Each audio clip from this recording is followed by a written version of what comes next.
Okay, everyone. Let me just see. We've got everyone that we need.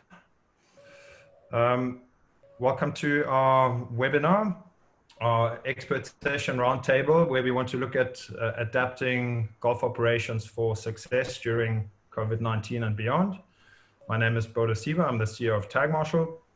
I've got a fantastic panel with me today, consisting of Matt Barksdale, who's the PGA head golf pro at Pinehurst Resort. Welcome, Matt. Thank you, Bodo. And I've got Drew Dunn, who's the director of golf, recently promoted. So well done, Drew, at Eastlake Golf Club down in Atlanta, our hometown. Welcome, Drew. And I've got Dennis Rye, who's the director of golf at Mizner Country Club in the West Palm Beach area down in Florida. So very different climates present. And we've got many people online now with us. So what I would like to do is just give you guys a minute each to do a quick intro on yourselves and your course. And if you would take it away, just so we can get to know you a little bit. Great, thank you, Bodo. My name is Matt Barksdale. I'm the head golf professional at Pinehurst Resort and Country Club. Pinehurst Resort and Country Club is located in North Carolina. We have 9 golf courses, a short course, 18-hole putting course, 3 hotels, and 10 dining outlets. We're a private club and a resort. Our membership encompasses roughly 5,000 members and 1,500 golfing members. On an annual basis, all 9 courses will do roughly 300,000 rounds, with 160,000 being member rounds and 140,000 being resort rounds. Most recently, last year, we hosted the USAM, and in 2024, we'll host the US Open. Very nice. Thanks, Matt. And Pinehurst doesn't really need an introduction, but that was an easy one. Drew, tell us about Eastlake and yourself. Yeah, my name's Drew Dunn. I'm director of golf at Eastlake Golf Club. I've been at the club for 13 years, worked in virtually every capacity in the golf department. I was head professional for the last 5 years, was promoted this year, January 1, to director of golf. We're the oldest golf club in the city of Atlanta. We're famously the home course of Bobby Jones. It's where he grew up, learned to play the game, played his first round of golf at Eastlake and his last round. And annually we host the Tour Championship, which is the crowning event of the FedEx Cup. And we've got about 215 members or so. We're pretty unique. It's a mix of corporate memberships and individual members. So we have a lot of guest play. And we do about 20,000 rounds a year. Got you. Try not to get that Tour Championship canceled this year, please. We're banking on you. We are hoping we're having it as well, and hopefully by that time we'll be having fans. But all that's still up in the air. Indeed, no, but I'm sure there's a definite silver lining. Dennis. Dennis Wright, director of golf at Mizner Country Club down in Delray Beach, Florida. We are enjoying a very hot April at the moment, mid-90s. I've been here for 6.5 years. I started out as assistant golf professional, head golf professional, and director of golf last 2 years. We have a 18-hole golf course here. It was originally Arnold Palmer's signature golf course. It was recently redone 3 years ago by Kip Schulteis. It's absolutely fantastic. We have a $22 million brand new lifestyle center, pool facility, market, restaurants, techno gym, state-of-the-art gym. It's a phenomenal club, 380 golf members that use it a lot. We do 28,000 rounds a year. It's just a wonderful place. Great membership and great supporting staff. Brilliant. Thanks, gents. A quick intro also from my side. So Tagmarshal is a golf course optimization system where we track and take care of anything that happens on the course. At this point, we've tracked 10 million rounds of golf, got about 1 billion data points that we've collected and that our system and our team continues to learn from. And there's about 250 clubs that use it. It's quite a famous list. And in fact, we've got a lot of our existing customers on and also people that are just generally interested in this discussion. from, I'm told, about 10 countries. So there's obviously the US, Canada, there's Ireland, France, Scotland can't be missed. I believe Carnoustie is on, Lahinch, Pebble Beach, Erin Hills, Valhalla, Wingfoot. So it's quite a nice list of people that are listening in today. And thank you so much all for making the time. We hope that we can share some valuable insights. And again, thanks to Dennis, Drew, and Matt for making themselves available. So there's just 5 questions we want to tackle today. And the first one is a very direct one. When did the coronavirus become a reality for you at your club, just from a timeline point of view? And what I would like to do, while I think we'll get Drew to take this one first, I would like to get a poll going as to what the current status is at your club. I just need to make that work. Launch poll, there we go. So if you guys all want to push the button, and Drew, give us a bit of a timeline as to how things unfolded, and also what's the status at your club right now. Yeah, so for us, it was around March 13th or 14th. I think it's like a Friday, Saturday.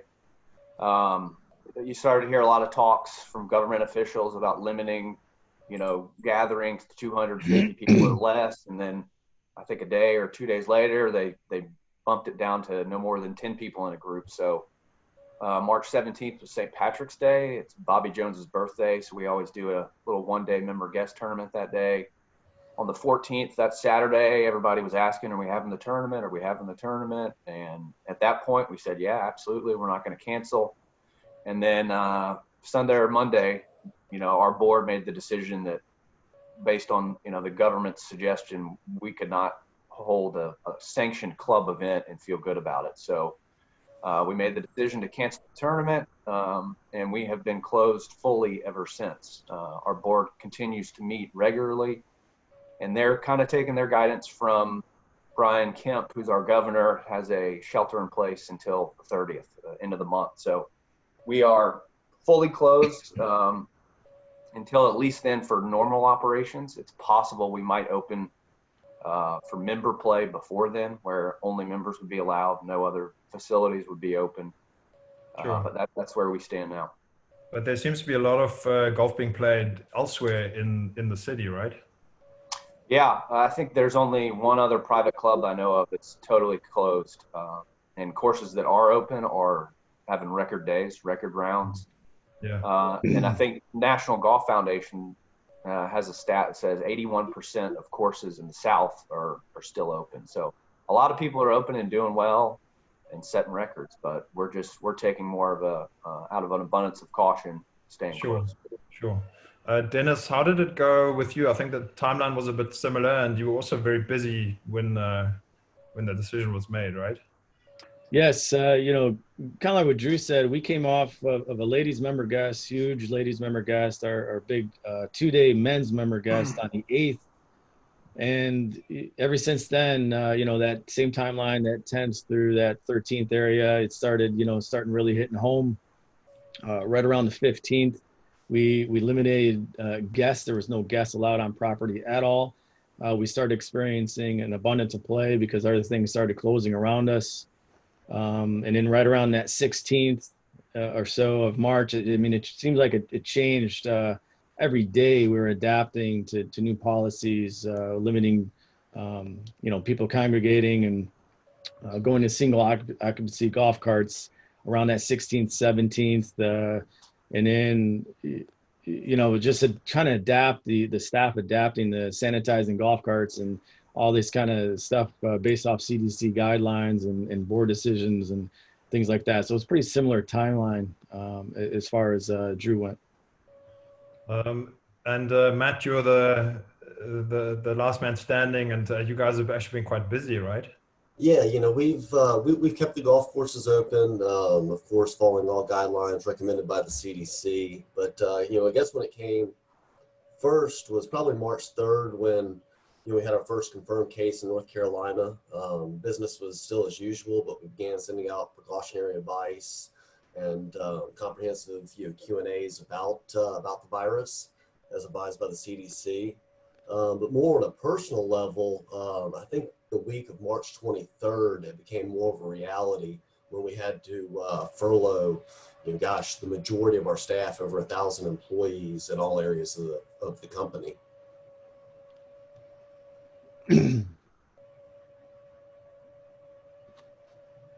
A huge decision there, obviously not taken lightly. So I think for those of us who some are ahead of the curve and some are sort of quite late in the curve, every sort of region's got its own temperature, but I think it's quite important to acknowledge the sort of crisis response that humans have. And that's the same if my house is on fire or there's a saber-toothed tiger outside my cave, or it's a risk situation like this. So the initial response is fear and uncertainty.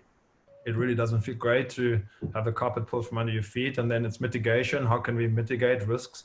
And then lastly is the search for renewal, transformation, and opportunity. How can we make this work now for us? So it's important that we just acknowledge that and everybody, in fairness, goes through this. And initially there's also a bit of, we don't quite want to believe that it's real and it's going to come our way, because even though we can see it anywhere. So we, from Tagmarshal's point of view, as early as late January, we heard from our partners in China and our suppliers in China that there might be delays on hardware deliveries, and we said, oh, how convenient. But it turned real very quickly. So thanks all for doing the poll. It's a very overwhelming majority that can't play right now. They all wish they were at Pinehurst, getting around in and some playing. Dennis, you already mentioned some of the steps that you've taken, but what did you guys do to mitigate? And I think we want to spend a couple of minutes on that, because a lot of the clubs that are closed right now need to open again soon and want to. And what is it that they're going to do and that they can learn from you guys here? So what did you do to manage the impact when you were still in play, and what are things that you've got in place for when you can start up again down at Mizner Country Club? Yeah, we started basically with no guests. I mean, that was kind of like the first step, sanitizing golf carts, and then it became removing the rakes, the bunker rakes off the golf course, leaving flag sticks in. We ultimately went into taking a swim noodle, 4-inch swim noodle, putting it in the hole to stop the ball from going all the way in, so the members aren't grabbing inside the cup, possibly transmission of that. And my crew, they're wearing gloves. We started adding soap, bleach solutions to ball washing, club washing, buckets, switching out towels. The members were no longer allowed to get towels. Then it became members, we were just trying to eliminate any kind of touching, really, of anything. And it became, members cleaning out their own golf carts. We set up stations where they can, and guided them with cones around to where they can park, empty out their golf carts. So we stood back as a staff, sprayed out private golf carts. We took our own golf carts once members were away, following the 6-foot CDC guidelines, and cleaning the golf carts from there. We had hand sanitizer at the starter station. We try to keep away, our starter, keeping people away from even starting position, and it was just distance communicating around. So that's some of the steps that we took leading in, and ultimately I see it when we go back, we're probably going to have to have some type of same similarity, same concept of social distancing, sanitizing, single golf cart occupancy, things like that.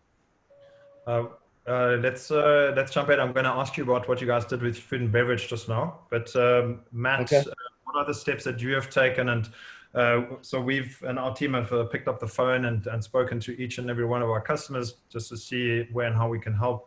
And quite a few have said that they're basically treating any staff member and anyone who comes through the gate as having COVID-19 and being asymptomatic. And if you get that into your head, then that's when you really take this seriously, and that's when you keep your distance. How have you found things at Pinehurst? And you mentioned that you had to furlough 1,000 people, hopefully for a short time. That's obviously huge steps from a staffing point of view. What are the steps that you've taken to manage the impact and to be able to be still in play right now? Yeah, no, very similar to, as Dennis was saying, with, we've kind of posted golf course best practices all throughout the clubhouse, starter shacks, and, through the entire facility. Some of them mainly just listing out, practice social distancing, discontinue handshaking, wash your hands whenever possible, use hand sanitizer regularly, rake the bunker with your feet. Just as Dennis said, we also removed all the rakes from the golf course. We advise walk if you can instead of using a golf cart. Obviously, only one person in the cart, less immediate family. One thing that we did have to do with retail outlet, golf shop being non-essential, we had to close the golf shop and we moved that into a large banquet room. And we only limit 8 guests in that room at a particular time. We have stand indicators on the floor 6 feet apart from one another. We've gone to no cash transactions, so strictly credit cards. The credit card machine is located on the counter 6 feet away from the POS clerk. We have hand sanitizer readily available throughout the entire facility. Entries, exits, golf check-ins, starter shacks, driving range, golf cart pickup, drop off.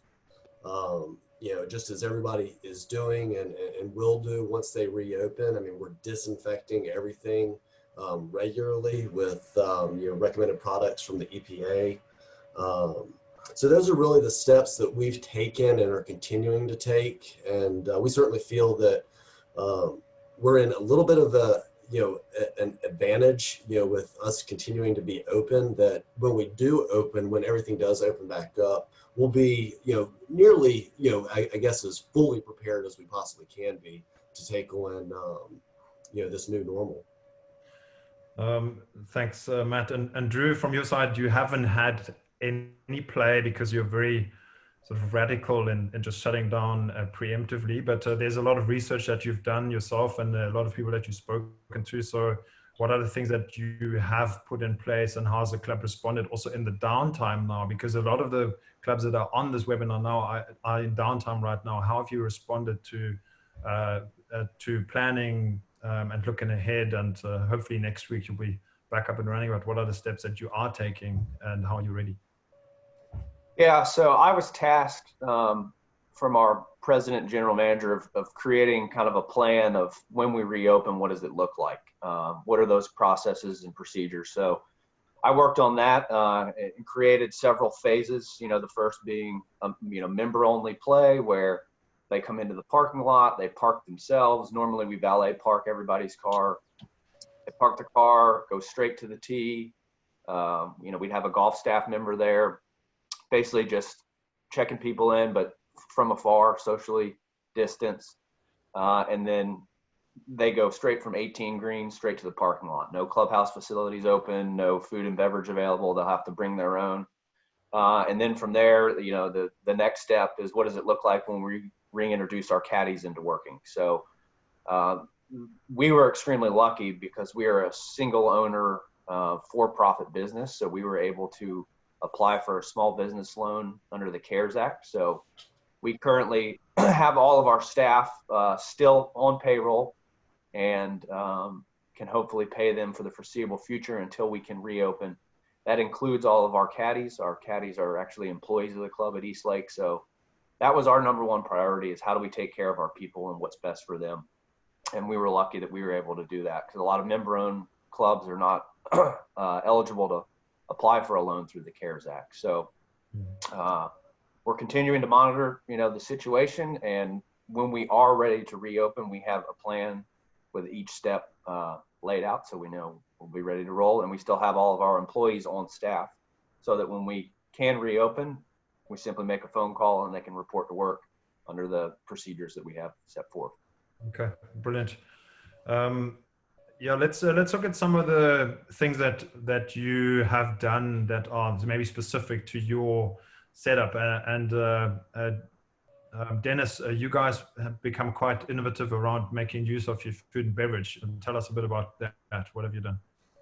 Yeah, for sure. Our general manager and board, they came up with this idea, mostly our food and beverage team, with, let's try to keep everybody in-house here since our members live in a community.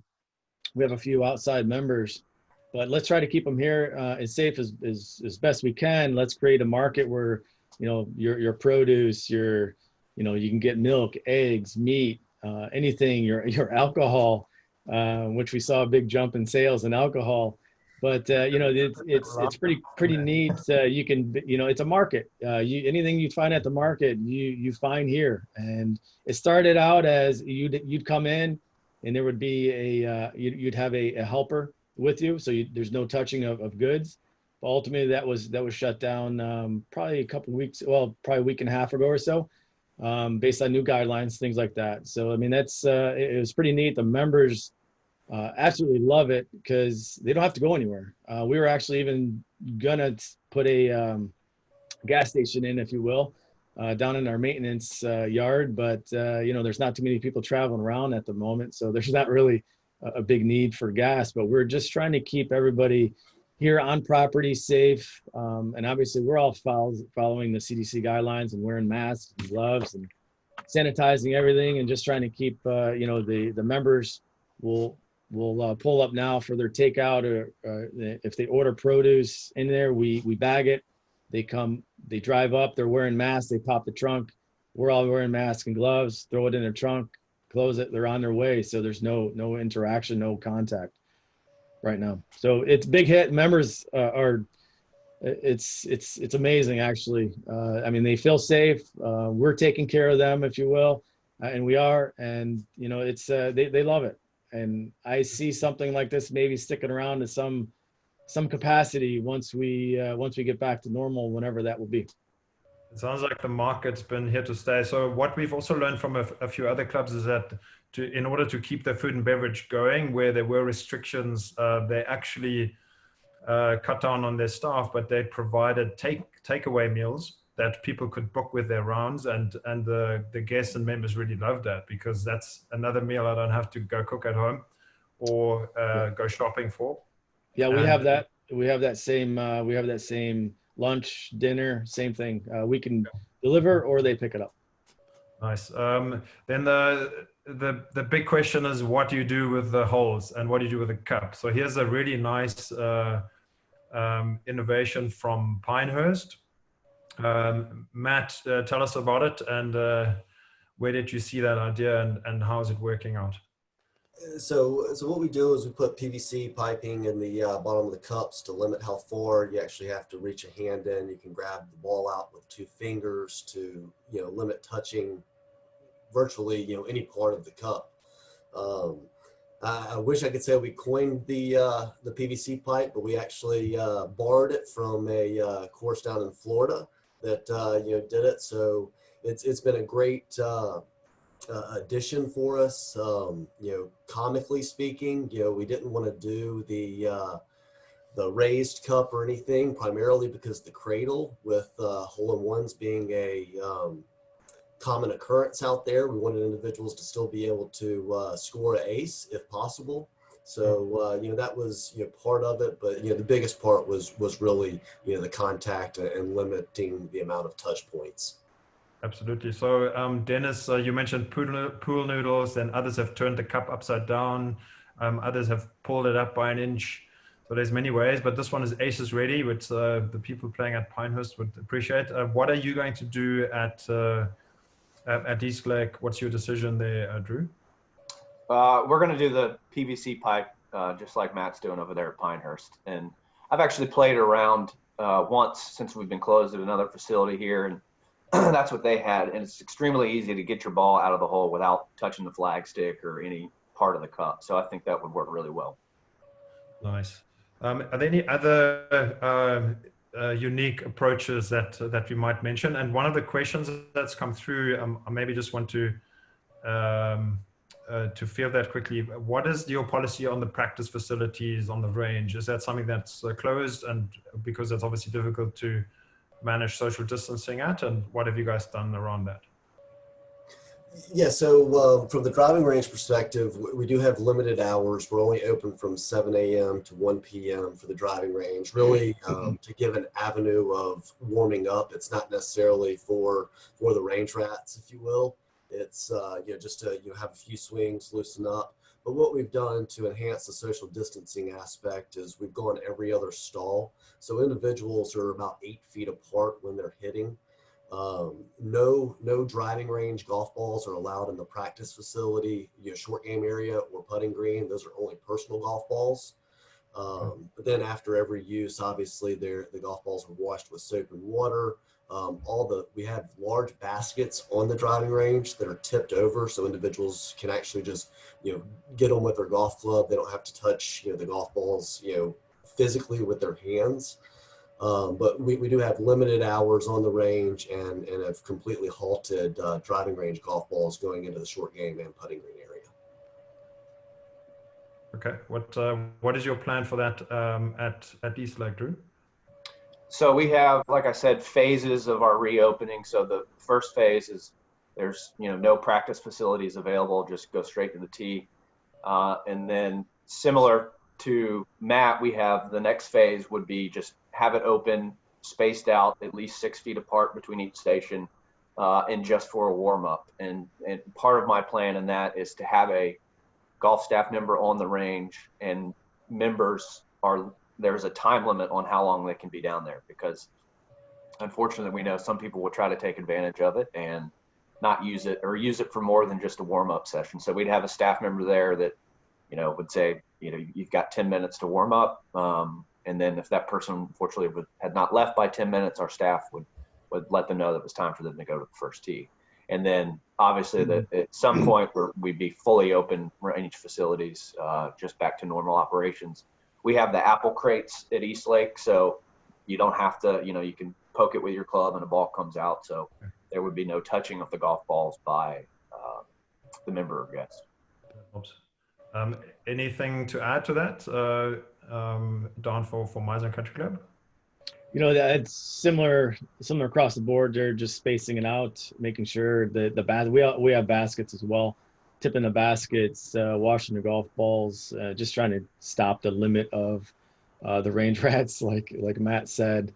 I do have one note though. We did have a hole-in-one with the swim noodle in the cup, so it works. So it's pretty cool.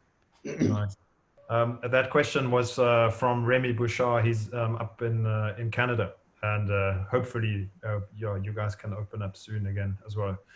Okay, let's jump ahead. So one of the things that we've done from Tagmarshal's side, because we've had so many conversations also early on with our European customers that were ahead of the curve, we've gone and collected as much as we could those best practices and tips. And I would encourage you to go and check that out on tagmarshal.com/safegolf. It's really a whole hub where we've got the top 10 clubs and operators tips, like the panel has mentioned: go cashless, remove bunker eggs, lift the cup, or use a PVC pipe, what have you.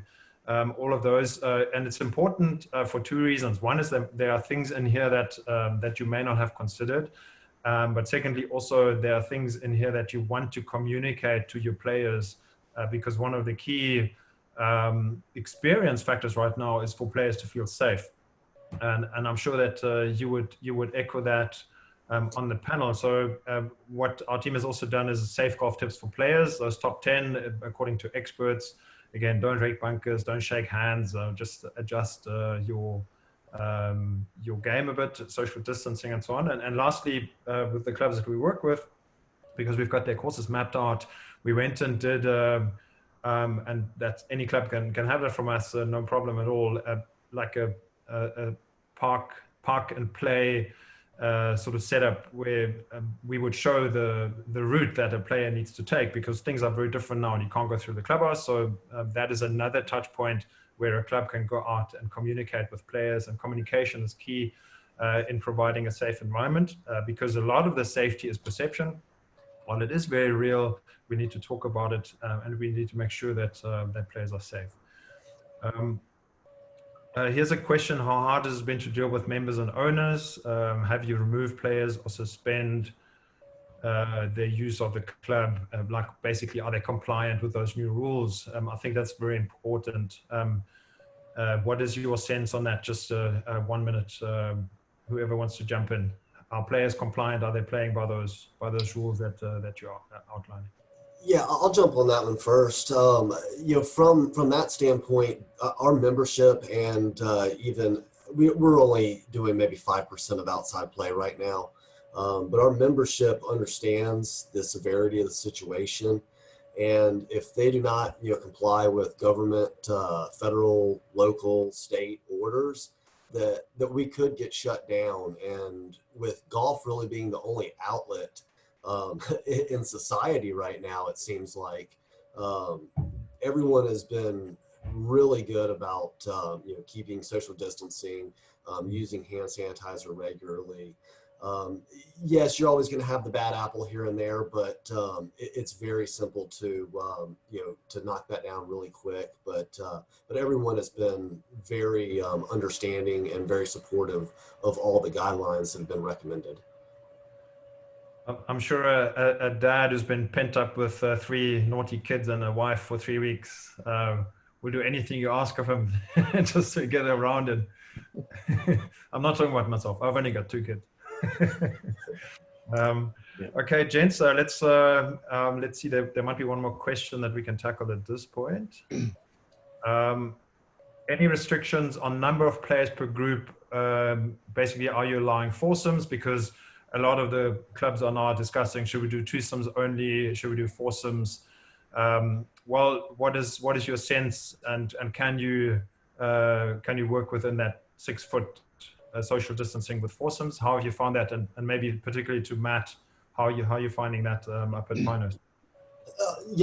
I think regardless of group size, 2, 3, 4 players in a group, social distancing on the golf course is very simplistic to manage. One thing that we're encouraging individuals to do, primarily on the greens, is just do continuous putting, because then that negates individuals standing around the cup and getting closer to one another. So if they continuously putt on the putting green, finish out, and then go stand off the green, that limits how close individuals have to get together. We do have certain individuals, with our membership being average age of roughly 65, that do want to play just as a twosome, husband and wife, or just individuals in the same household, and we do everything we can to possibly accommodate that. But from a social distancing perspective, 2, 3, 4 players, I think it's really just a matter of the group adhering to that, and it's very practical for 4 people to be able to do that in a group. Sure. Yeah, that's the message that we're hearing mostly. Okay, let's jump ahead because we want to stay on pace. To what extent would you agree that golf being virtually the last to shut down, it would be the first to resume? Because like you said now, Matt, social distancing and golf go hand in hand, even though those hands aren't touching. Give me a quick sense of the sports that you guys follow if you're not watching golf or playing golf. What are your teams? Because right now that's very, very scarce entertainment. Who do you guys root for? Detroit. I'm from Detroit, so it's all Detroit. So the Tigers, Red Wings, Pistons, Lions. Unfortunately, it's hard to be Lions fan, but those are my teams. It follows you around. Okay, and Drew?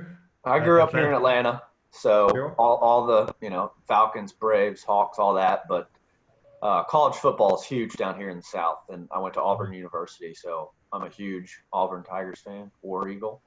Hopefully by football season we'll be able to play, but who knows? We'll have to see. Yeah. They might play with no people in the stands. Well, let's see, or 6 foot distancing in the stands. What is your team, Matt? College basketball in North Carolina is huge. Went to NC State, sure. So of course, big Wolfpack fan, and then obviously college football as well. So fingers crossed that we'll have something this fall. But I think everyone's guess is as good as mine. Sure. So what we're seeing is that. There's a lot of heartache in those comments because those teams are obviously shut down. Some are out of season. It makes it much easier. But there are not a lot of sports that are alive and well. And golf is in a great position actually against the odds here.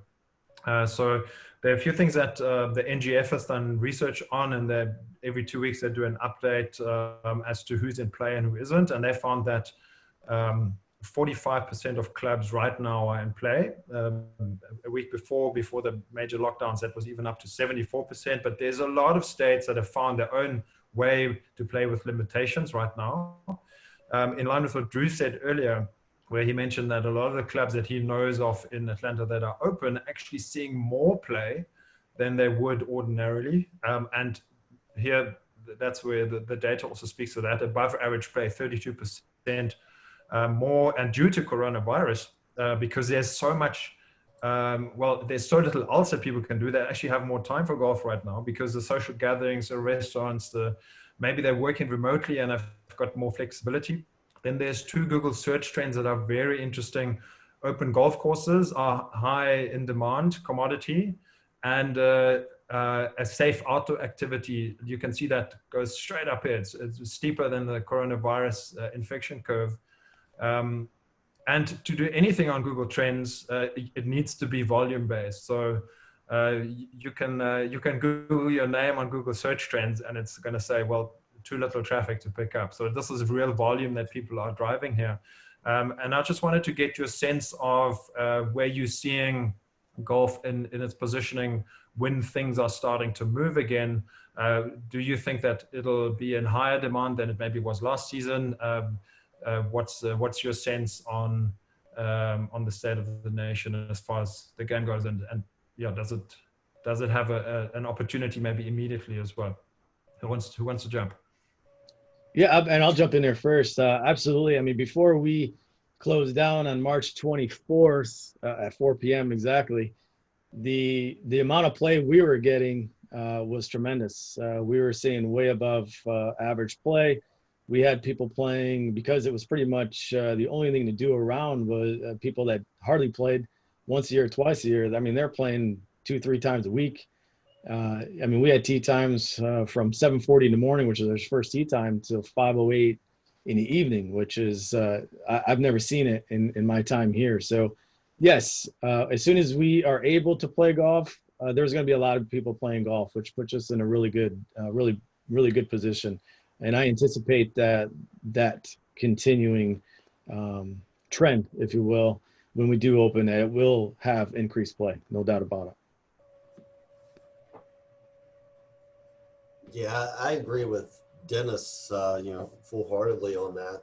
I think that we're going to have some new golfers brought to the game, and I think as well with this pandemic that as we kind of get through it, that we're going to have more individuals walking than we have had in the past.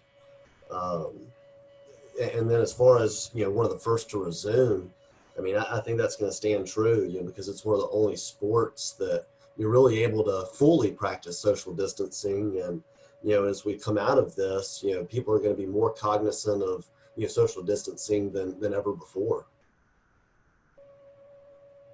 Yeah, I also agree. I mean, I think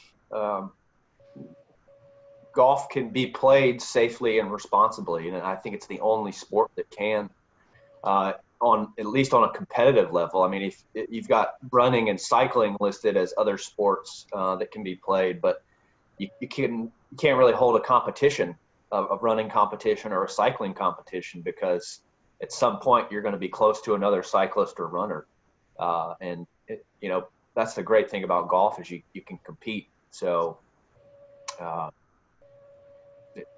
it's I think no brainer. It's going to be the first sport back. Matt, are you screening your employees with temperatures? We initially thought about doing that when this whole deal came out. Needless to say, we could not get enough infrared thermometers quick enough. So, no, we have not. But, of course, any individual that, one, does not feel safe, we certainly do not make them work. And then 2, anybody that, is, sick or, feeling sick, not necessarily from a, coronavirus standpoint, we're, making sure that they stay home. We implemented that, and we've been doing that pretty much every day since beginning of March, if you will. So I probably see that as a trend, even when we do open up and get more employees on hand. Yeah, and I agree with you, Dennis. I think that's probably going to be somewhat of a new normal. Is to actually screen the employees before each shift. Gents, my computer crashed. It seems to have a virus. Funny, it's literally a 4-week-old MacBook. Who would have thought? Okay, can you guys see my screen again? Are we back up and running? Yes. Yep. Okay, next question, and thanks for keeping going. I really appreciate it. That's the great thing about a panel. So how positive are you for the future of golf? And you mentioned it now, there might be a new normal. It might be a different world for a while, and certainly there's some recession considerations, but there's also opportunity for the game. So again, I've got a little poll that I want to throw at the audience. If I can get it, the future of golf. Okay, let's just do that poll quickly. How positive are you regarding the future of golf? There's 4 options. Very positive. We'll see more play. Somewhat positive. I'm uncertain at this stage. Or golf is in trouble.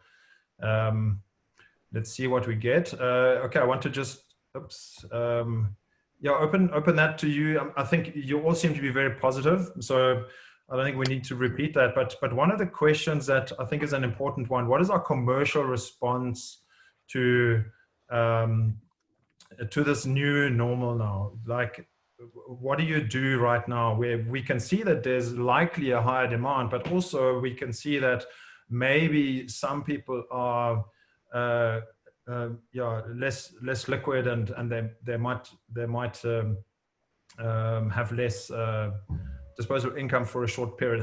What's the commercial response? Do you discount green fees and membership dues so you can attract plan members? Or is that actually a danger where there's high demand? Should you not look to earn and retain the right to ask for the appropriate fees by providing the best possible experience and service, and not start any sort of price wars? What is your sense? And maybe for yourselves and at your club, but also how do you think the industry should handle this? I think there's going to be a high demand for a while, because it's going to be the only thing people can do for the immediate future, at least. And the National Golf Foundation has a poll, and they said that 27% of core golfers anticipate spending less on golf in the second half of the year, which might sound high, but in that same poll, things like subscription services, luxury items, clothing were at a much higher percentage. So core golfers have the itch to play golf, and because it's the only thing they're going to be able to do for a while, I think there's going to be a high demand. So I don't think there needs to be a price reduction in guest fees. It's a simple supply and demand. I think is keep our prices where they're at. Okay, Matt, you already had to become quite resourceful in handling some of the bookings that you now lost in April. What is it that you're doing to get those guys to come back and have a second shot at Pinehurst? And also, how would you answer that question from your point of view? I'll echo what Drew said as well. I don't think it's necessary to reduce greens fees, reduce dues, of that nature. I firmly believe the moment you do that, it's that much more difficult to get your price back up. Individuals are going to expect that lower price that they paid 2-3 months ago. So I would keep greens fees as constant as you possibly can. So from what we're doing with bookings that were already on the books that we've had to cancel out, if individuals book within the calendar year or a full year, we're offering some incentives associated with that, kind of loyalty programs, providing gift cards for those individuals that are retaining their bookings or keeping their bookings for a full calendar year. more or less giving them a resort credit as a thank you for being loyal supporters and continuing to stay with us through this time of crisis. Sure, that's a great strategy. And Dennis, on your side, I mean, you seem to be very set with a really strong membership, but maybe there's opportunity in attracting more members if you're doing things better than others right now, and if more people are turning to golf for lack of alternatives. What is your sense on that?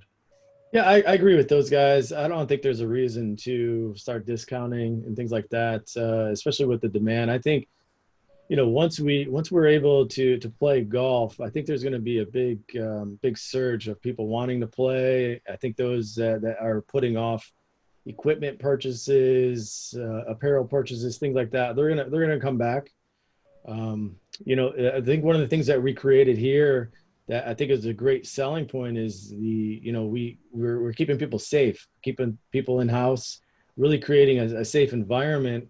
In fact, a lot of the members that usually go up north for the season, they're here. So we're going to have more people on site during the summer months, which we have a high rate anyways. However, this year it's going to be pretty significant.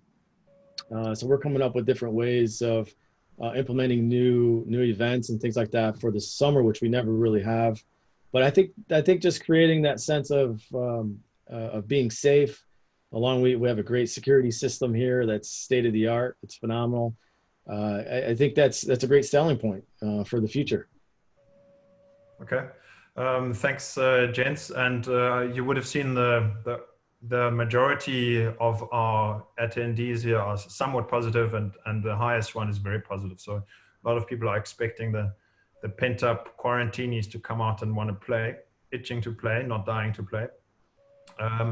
So the last point we want to just look at, and that also goes in line with the crisis response.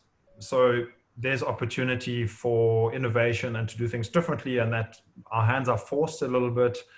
You might have to do more with less because you've got less resource available, less staff, potentially, certainly to begin with. How do you do it? Also, in order for you to keep people safe, how do you control what's happening within the space? What are the opportunities that you're seeing?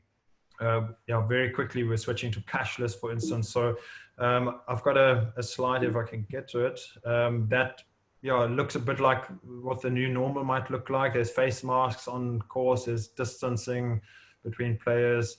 And there's a very funny meme that says, who drove your organization's digital transformation? Was it the GM, the committee, the director of the head pro, or was it COVID-19? Because things are happening very quickly and we're all having to adapt. I know this is probably the 400th Zoom call I'm on in the last 4 weeks. Before that, it used to be sort of one a week. Just one example. What is your sense on that innovation space, and what are the opportunities? What are you seeing? What are you foreseeing? Maybe Matt, you want to start this one, because obviously Pinehurst is a big commercial machine, and there's lots that you guys have for years done really well, and also ahead of the pack. And what are the opportunities that you're seeing now immediately? And maybe some changes have already happened. Yeah, no, I think we're going to have to show and earn the trust of our customers in regards to cleanliness, hygiene, and sanitation. I think we're going to have to show individuals what we're doing. People are going to want to know that they're safe in an environment that protects or limits them from exposure from really, any virus. I strongly believe that hand sanitizer stations are going to be the new norm. Cashless transactions are going to be more prevalent than ever. Some of the things that we've done to more or less, continue to keep mind share is, we've really, dove into, the social media content, having influencers, assist in that, aspect as well. And that's also been paramount for our e-commerce from a retail standpoint. With the golf shop being closed, we've been able to take full advantage of Instagram, our e-commerce website, and still relatively sustain our retail sales. Great, great perspective. And Drew, from your side, I know that Eastlake is fantastic when it comes to the member and guest services. What are the things that you're seeing that will change, and what are the opportunities? Yeah, I think the opportunities are in customer service and communication. So for us, it's figuring out how do you still provide top-notch customer service when you can't do some of the things that you're used to doing. For example, we valet park every single person that comes. Well, we can't do that anymore. It's the small things that our members and guests appreciate, and it's the things that we think of before they think of them. That are small things that make us known for our customer service. And I don't know the answer to that right now. I know we'll figure it out. And then as far as communication goes, like you were saying, we're all used to Zoom now. I mean, I was never on a Zoom, a month ago, and now this is probably my 30th one. So I think there's opportunities for member meetings and town halls with how you communicate with your membership, using technology like this that, we wouldn't have thought of doing in the past. So whether that be you send out a Zoom invite to your members to have a town hall, it's optional, they can do it. I think that's an area that you'll start seeing a lot of stuff happening. For sure. Dennis, you're now on Facebook apparently. Yeah. Yeah. My wife's on Facebook. I was never on Facebook up until 2 weeks ago, when I was informed that we're going to do Facebook Live here at the club once a week in each department, which we've done probably 3 or 4 of them now, and it's pretty fun. Actually, we do some instructional stuff, questions and answer sessions with the members. So your social media, just like what Drew and Matt was saying, I think your Zoom meetings, I mean, we're committee driven here, board driven. So I think these that we usually pack into a meeting room, I think these Zoom sessions and things like that, it's going to definitely be more prevalent going forward. There's no doubt about it. Sure. Thanks. So there's one question that has come up, and that is the question of increasing intervals. So why do we want to do that? Because like you said, and Matt, you're making a big point, we need to be seen and we want to create a safe environment. So according to the experts, the contagion risk obviously is at 6 foot. Basically, if you can smell what your playing partners had for lunch, and if it had garlic in it, then you're too close. Stay out of gimme range, so you can't touch somebody's hand. That is where the virus contagion risk happens. So why would we want to increase intervals? Because we want to be seen to provide a safe environment, yes, and we want to reduce congestion. But really, what's important is this down here, your player distance. And if we have now 300 yards between playing groups of 450 yards, doesn't have an impact on that immediately. It does have an impact on congestion, however, and that is where we need to now look at if our food and beverage is down because we can't open it up the way we want to. Pro Shop is down. The one thing that drives green fees and the one thing that keeps members coming to the club is obviously golf, and that drives the bus. So that becomes and stays critical. So just a quick math here. If we were to now make a decision to increase our 9-minute interval to 14 minutes, we are basically saying goodbye to 35% of capacity, 35% of our revenue opportunity. And that adds up very quickly, even at a very modest $50 green fee calculation. And as a private club, you can now also serve 35% less players that really want to go and play because there's higher demand, there's less alternative opportunities. And also that revenue that is linked to legs on the course and legs coming through your gate goes away because you've got less greens capacity. So that for any resort that hurts. And obviously if you have the ability to sell food and beverage on the back of somebody coming to play around, that's also down 35%. So it's a huge commercial decision. And that is where we believe that technology like Tagmarshal can help, because we always have driven that we want to be able to do more with less resources, so that that line of sight that we're providing is something that's super helpful. And obviously you have actionable data, you understand where on my course are bunch zones, where's risk areas potentially. And if we have a short par 4, maybe we need to set it up a bit longer and a bit tougher just to buy a bit of time. Or if you've got a long par 3, maybe it needs to become a little bit shorter. And those things are things that Matt, yourself, and Drew, having worked with Tagmarshal, have done for a long time in terms of what are those variables that matter when it comes to control. So obviously we would love to be able to add value into that season as well. And that is something that a lot of the clubs have told us is something they can't do without. They can't do without the line of sight, because they now have got less people to look after their members and guests. They've got less people to look after their card fleet. How are they going to do it? If you want to maybe add a minute or two on the intervals, has Pinehurst made any adjustments to that, and how do you manage that?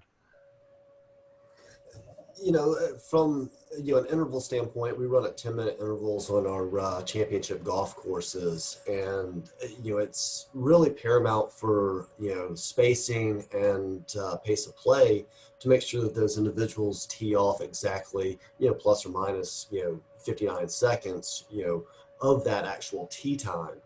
So for an interval standpoint, we've remained constant at 10 minutes and feel that is appropriate. And again, I think the biggest thing is to really just make sure that you're adhering to that 10 minutes, not dropping it to 8 minutes, 12 minutes, and so on, just keeping it consistent at 10 minutes every single tee time. Sure. Drew, from your side, with the experience that you have and all the data and how you've gotten to know your course as to how it runs and the various setups and what you and the team need to do to make sure that everybody goes through smoothly and there's no bunch ups, what do you foresee for the coming weeks as you start to play again? And we are normally 10-minute intervals, like Matt at Pinehurst. We're going to move it to 20-minute intervals. I think it's just an unfortunate consequence of the situation that's happening. I think it's necessary and responsibly the right thing to do to space people out more.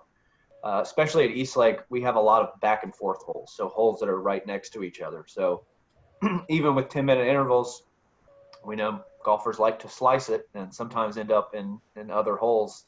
And so that would create a time where you might have more than the force them together in a group. So we are going to go to 20-minute intervals and keep it that way for it's unknown at this point.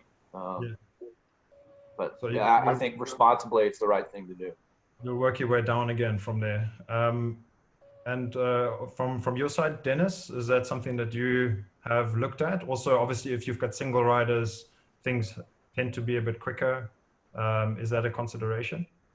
Yes, everything's considered now, based on the circumstances. So yes, we also double tee a couple days. We have to revisit that type of start as well, because you are dealing with faster play with the individual, occupancy and golf carts, and it all causes congregating in areas. So yeah, everything's on the table to be looked at to make things as safe as possible for the members. One of the things that we also did was on the tees, because tees tend to be gathering points where everyone gets up on the tee before you hit, limit to only, one at a time, going up there and hit too. So yeah, everything's on the table to try to keep everything safe. So yes, everything's revisited and looked at. Absolutely. Okay, so we've got one last poll that I want to just throw out. I hope I haven't been sharing this the entire time. How is your course adapting to this new normal? Let me just launch it, and you can now pick 3 of these answers.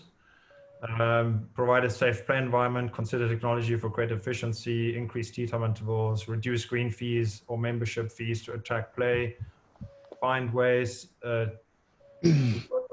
with less touch points, and promote walking golf. Walking golf is something that, Dennis, you mentioned you're traditionally strong on carts, but it's something that you're looking to do more of?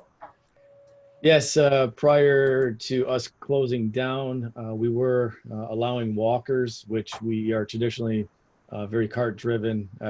Members have their own golf carts. We have a fleet cart. With very few walkers outside of our juniors that get to walk in the afternoon, maybe here and there. But yeah, we're definitely pushing that forward to allow the walkers out there, and that's something that I can see gaining some ground as we move into opening, for sure. Nice. Okay, are there any Natalie, you must help me out. Are there any questions that we've missed? Maybe you want to just fill them quickly. Thank you very much, everyone. That was a very productive hour. We're nicely on pace, as we like it. Where's Natalie? Okay, there's a question from Vernon Bain. If we open before all the restrictions are lifted, we will be one of the only operating bars in the city. We don't know where that is. On-course beverage or snack bar. Are you restricting or reducing the access to alcohol? That is a good question. Is that something that you're considering? Because obviously people are, if there's too much of it, they might misbehave and forget about the new rules. Is that something that has come up in your conversations? Maybe Matt, because we know that the Pinehurst members tend to misbehave. No, I'm kidding. Is that something that you have looked at? And is that something that's, how are you looking after the players out there as far as alcohol is concerned and so on? Currently we still do have, one of our snack bars open for to-go food only that does serve, beer only at the current moment. Liquor is, not available for sale at the current moment. We haven't seen any abuse of it, if you will. Individuals are still indulging at a moderate fashion, so we haven't needed to put any restrictions on it, and frankly, it does help the F&B sales. For sure. Dennis, you mentioned that your market has become a very popular place to sell bourbon flavored sanitizer. Yeah. Right. I know that you were very busy before things were shut down, and obviously you all know your members, and is that something that you're considering controlling, or not so big of a concern? Yes, that's not too big of a concern. I mean, we actually eliminated the on-course, if you will. We had the availability of members to walk in the locker room, and we had like rolling hot dogs, sandwiches, scoops of tuna, things like that was available for them, but we eliminated that for obvious reasons. And it's probably going to stay like that. Obviously, when they get done with their round, whether it's lunchtime or dinner time, that's all takeout. So yeah, that's probably going to be the route that's taken until things start to progressing. So I was talking to the team at Victoria National, and when they go out, they've got Tagmarshal in the carts, so they know where people are, and they basically have a plan of where they want to look after people with the sort of personal service, where they're going out with the little cooler box, everything's wiped down, everything's sanitized with whatever drink of choices for their guest, very personalized. So that is one thing that is happening. Drew, on your side, I know that there's only Coca-Cola products available in Atlanta. What is your sense on how would you answer that question? I don't think we would need to limit it. When we reopen, I think once we get to the food and beverage stage, we're going to do, probably beer only, just because it's, prepackaged meals basically. I think it's on the member or the guest to drink responsibly, put it that way. For sure. Okay, we've got a really, really nice poll result here. 89% of the people on here are looking to provide a safer golf environment. Then find ways to work with less touch points is in at number 2, and at number 3 is consider technology for great efficiencies.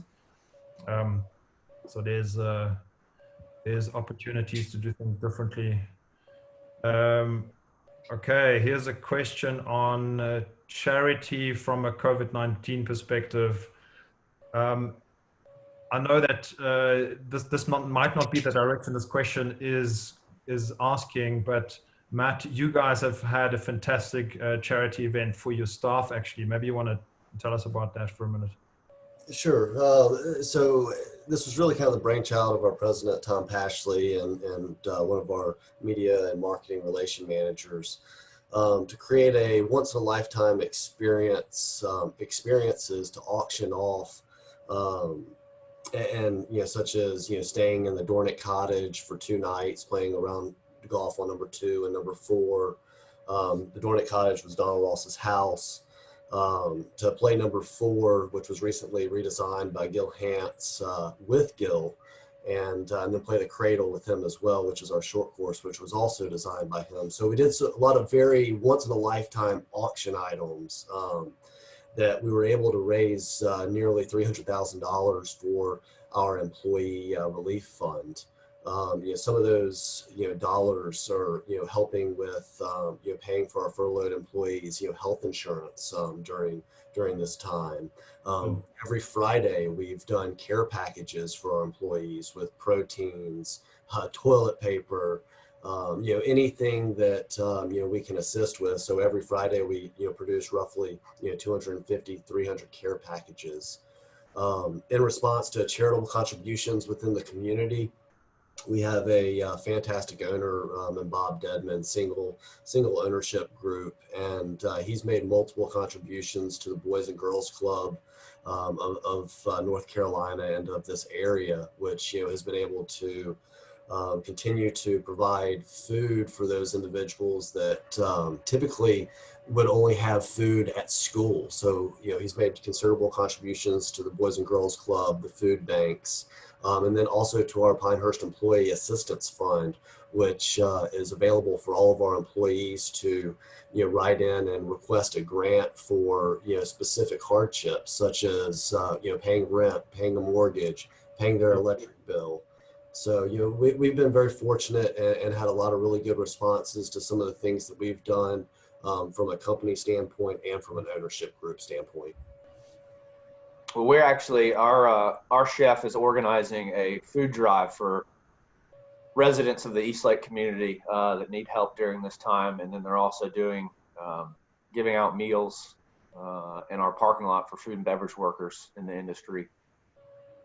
And then our chef has been very active in the community during this time and actually started a 501c3 in 2 days. And they're collecting food and sending meals to restaurant workers who are in need. So that's some of the charitable work that our staff's been doing.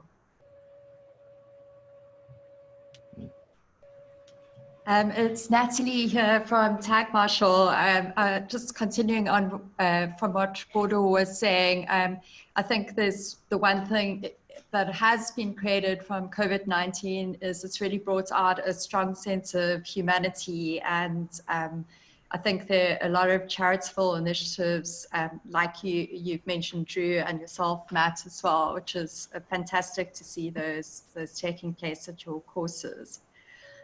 We just had a final question from our audience, which is, what is the take on caddies or no caddies until we get back to normal? Matt, do you want to perhaps field that? Sure. Or Drew? Sorry, either of you. Go ahead, Matt. You're taking it. At the moment, we still offer caddy service at a very limited basis. We are only doing single loop bags. If it's a carry bag, they do have to practice social distancing throughout the entirety of the round. So it's going to be a very modified caddy experience than it normally would be.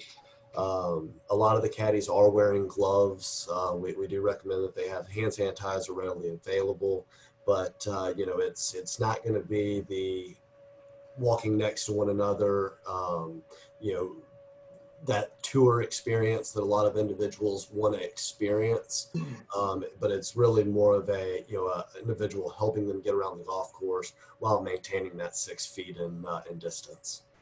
Sure, that makes sense. And Drew, from your side, how do you envisage that taking shape at East Lake? I think when when we reopen, we will not have any caddies available. I don't see how you could exchange clubs back and forth and carry the bag and stay 6 feet apart.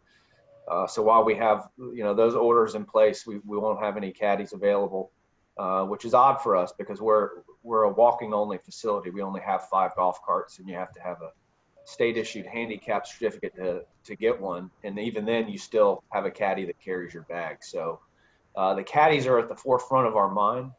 Like I said earlier in the webinar, we're able to pay them currently because we applied for a loan under the CARES Act. But I don't see in the conditions we're in now how you could have a caddy available. So at first, we will not have any caddies.